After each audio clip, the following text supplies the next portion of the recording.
On the news tonight, National Police Council confirms Tunji Disu as Substantive Inspector General of Police.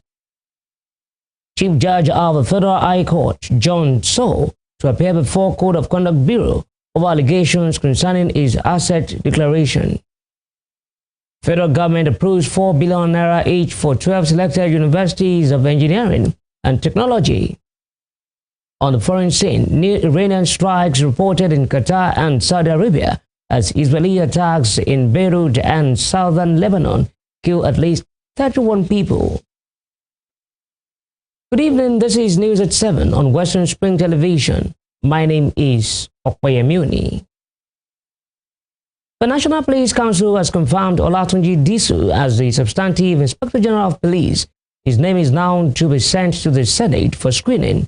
President Bola Tinubu appointed Mr. Disu as the acting IGP on February 25, 2026, following the resignation of former IGP Kaode Egbetokun. President Tinubu, in a statement by the presidential spokesman, Bayon Onuga, had said he would convene a meeting of the Nigeria Police Council to formally consider Mr. Disu's appointment as substantive IGP, after which his name will be formally considered. Mr. Disu's appointment as substantive IG, after which his name will be transmitted to the Senate for confirmation. 59-year-old Mr. Disu took over the reins as Nigeria's new police chief at a brief ceremony at the Louis Edet House in Abuja, shortly after President Bola Tinubu decorated him as the acting IGP.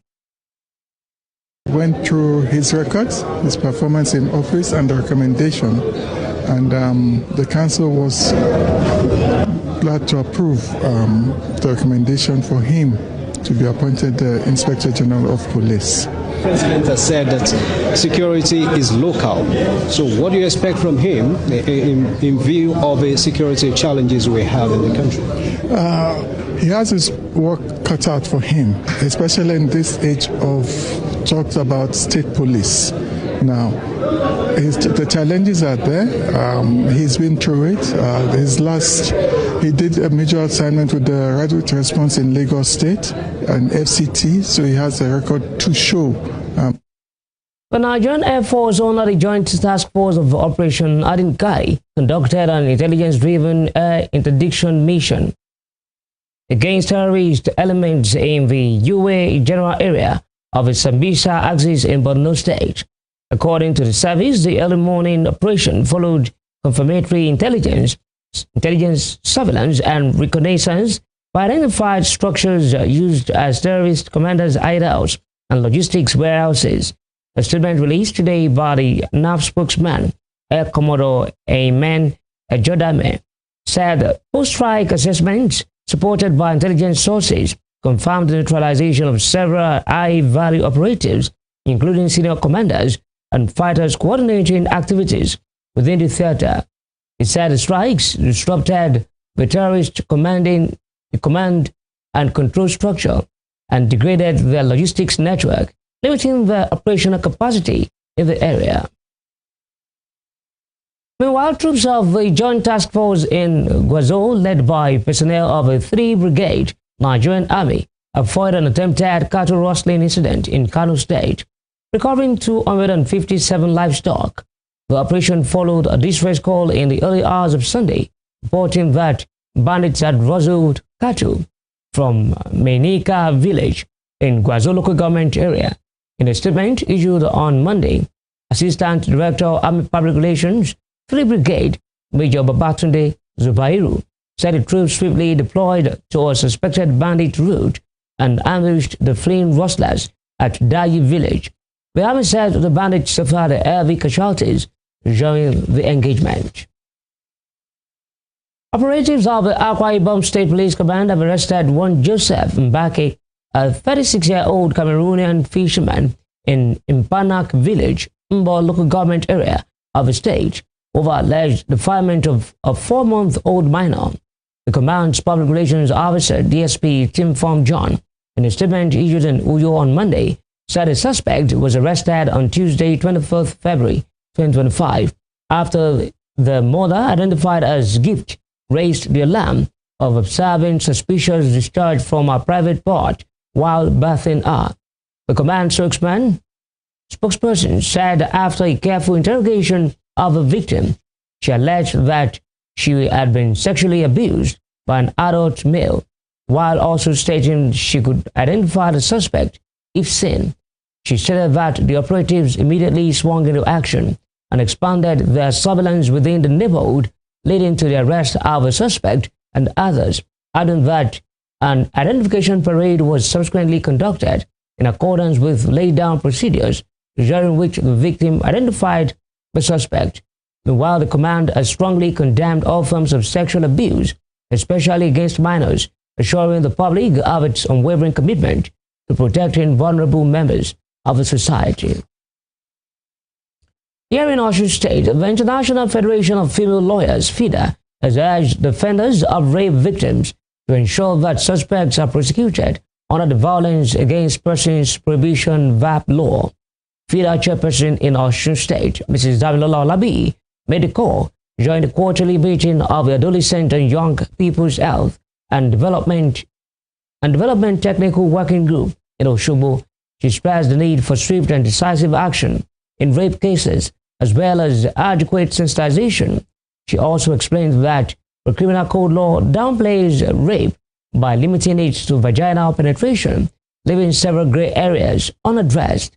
On a part, the Adolescent Health Desk Officer of the Primary Healthcare Board, Mrs. Roslyn Akilabi, said the VAP law protects everyone, not just women and children. She disclosed that stakeholders have been sensitized to advocate for inclusive programs that cater to adolescents, including the boy child, to help curb cases of rape and abuse in communities. Meanwhile, in an interview, a representative of AC, Okweyemi Makonjola, called for better collaboration for better improvement in adolescent sexual health awareness. The Violence Against Persons Prohibition Law of 2015 is designed to eliminate violence in public and private life, offering maximum protection and remedies for victims. But the issue is the awareness is low. A lot of people don't know that there are some offenses that are covered in the VAP law, which we sort of handle as domestic affairs, sort of handle as, we call it civil, or we call it a family affair. So we need to sensitize the public. We need to create a lot of awareness so that the public will know this thing that we are saying is wrong and is a crime in our states. Instead of us dousing it or making it look like a trivial issue and it's affecting the victim. And the perpetrator is going scot-free. So we need a lot of awareness on some salient features, some salient sections of the VAP law, which covers some areas which a lot of people don't know are now criminal offenses in our society. Yes. Good afternoon. I'm Mrs. Akilabi Rosin Luabu, Adolescent Health Officer, Primary Care Board. This is our first quarter meeting for 2026 for Adolescent and Young People's Technical Working Group. And for this first quarter, we want to commend the effort of our partners that have been supporting us. And most especially, we are commending the effort of our Executive Secretary, Primary Care Board, Dr. Shino Ibalaye, for having adolescent and young people at heart. The board supported this meeting to make it a reality today. And today we have been looking at VAP law, or VAP law, violence against people prohibition law, looking at it as a major tool that we need as an adolescent advocate to know what to do in order to seek for justice. A multi-stakeholder day. By what I mean is, number one, there has to be better collaboration with all the, let's say, helping parties. The state government is doing their own, NGOs are doing their own, schools are doing their own. Is there a way all these parties can harmonize so that there can be that review of, oh, this is what we're doing, how do we improve on it? So that's one angle. Another angle is, how do we make health centers more youth-friendly? How can we make youth centers, because we've had feedback from young people and they're like, we go to a health center, they get bombastic side eye, or there's this attitude they are giving, there's a religious bias, which is, we understand that they are value systems, but when young people come to these health centers, do we accept them without judgment? Hear what they say, they now give professional care. So those are some of the things. So it's very important that we have medical providers trained. In other news, the federal government has approved 4 billion naira each for 12 selected universities of engineering and technology to rehabilitate workshops and procure modern equipment.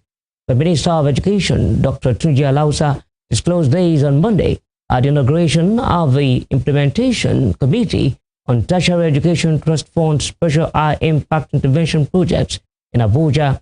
The intervention targets the rehabilitation of engineering and technology faculties in federal universities of technology and conventional universities nationwide. Disu said the funds would either upgrade existing facilities or support the construction of new engineering workshops where necessary.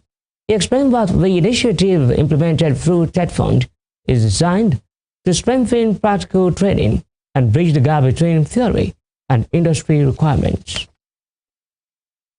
The federal government has blamed a technical hitch for the delay in the payment of February salaries to Treasury-funded workers, announcing that disbursement had commenced nationwide.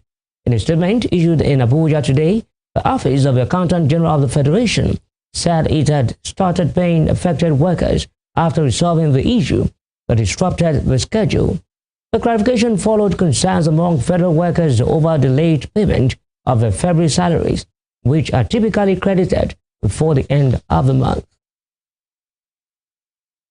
Moving on, the Minister of the Federal Capital Territory, Nyesom Wike, says Ireti Kingibe will not secure re-election to the Senate in 2027, arguing that a record lacks tangible projects to support a return. Senator Kingibe, who represents the FCT at the National Assembly and was elected to the Senate in 2023 on the platform of the Labour Party, has since joined the African Democratic Congress (ADC). Political tensions between both figures have persisted, particularly regarding governance in the FCT. Senator Kingibe recently alleged that the minister has been uncooperative in efforts to deliver development projects for residents. However, speaking during a media parley in Abuja today, Mr. Wike reiterated his position, tying his prediction to what he described as a lack of visible development initiatives. Mr. Wike also asserted that the senator has not been sufficiently present in satellite communities, which he noted are often areas with high voter participation during elections. The Federal High Court says its Chief Judge, John Sow, will appear before the Code of Conduct Bureau over allegations concerning its asset declaration. In a statement issued on Monday, Director of Information of the FHC, K3, Christopher, said Sow remains committed to cooperating with the CCB in respect to its invitation. The statement said the Chief Judge would appear before the CCB alongside his legal representative, Kanu Agabi, a senior advocate of Nigeria. According to the court, Agabi is currently outside Nigeria for medical reasons, but has indicated his readiness to accompany Sow to the Bureau upon his return. The court said the position has been duly communicated to the Code of Conduct Bureau, affirming the Chief Judge's willingness to appear and participate in the process in full compliance with the law and established constitutional safeguards. Sow's planned appearance follows a report alleging that he failed to declare some bank accounts in his asset declaration form submitted to the CCB. The Bureau had subsequently summoned him to respond to the claims. A 40-year-old Nigerian national, Leslie Chinedu Mba, has been sentenced to 19 years in the United States federal prison for his role in the $4 million romance scam and business email compromise scheme. The conviction was announced in a statement issued by the U.S. Attorney's Office, Southern District of Texas, via its website on Monday. According to the statement, Mba pleaded guilty on December 4, 2025, to conspiracy to commit wire fraud and conspiracy to make false statements in immigration documents. U.S. District Judge David Etner subsequently sentenced him to 19 years in federal prison. A statement said that between April 2018 and December 2023, Mba and his accomplices, operating both within and outside the United States, carried out business email compromise and romance scams targeting unsuspecting victims. The scheme allegedly began overseas, where co-conspirators gained unauthorized access to business email accounts and redirected payments to fraudulent bank accounts. Still to come, members of Islamic Movement of Nigeria, also known as Shiites, staged protests in several states over the killing of Iran's supreme leader,